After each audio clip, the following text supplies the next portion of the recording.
بریتانیا روژا شەمیە ڕاگەهاند کو ئەو کەشتیەکە خۆیان جەنگێ دشینە ڕۆژهەڵاتە ناوین بۆ ئامادەکاریên هەوڵدانێکە پێکان بۆ پاراستنا کەشتیوانیە لە تەنگاوا هورمزê. کەشتیە HMS Dragon کو بەرەڤانیا ئەسمانی تێدەیە مەها ئاdarê هاتبوو شاندن ڕۆژهەڵاتê Deryaya Spî demeke Kurd piştî destpêka şerê Îranê bi mebesta berevaniya Qubrisê. Veguhestina HMS Dragon bo rojhilata navîn tê piştî ku Fransa jî hefteya borî keşteyeke firokhilgir şand başûrê Deryaya Sor. Ev yek di demekê de ye ku her du welat bi hev re ji bo planeke berevanî kar dikin bi armanca aramkirina rêka bazirganî.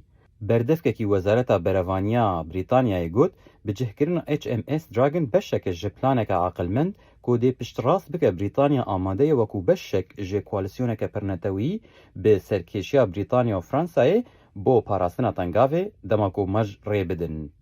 Dê demekê de ku Amerîka li benda bersiva Îranê ye derbarê pêşniyareke Amerîkî bo dawîkirina şer, Fransa û Brîtanya bi hev re kar dikin ku pêşniyarekê amade bikin bi mebesta misogerkirina veguhestineke ewle di tengava Hormuzê re.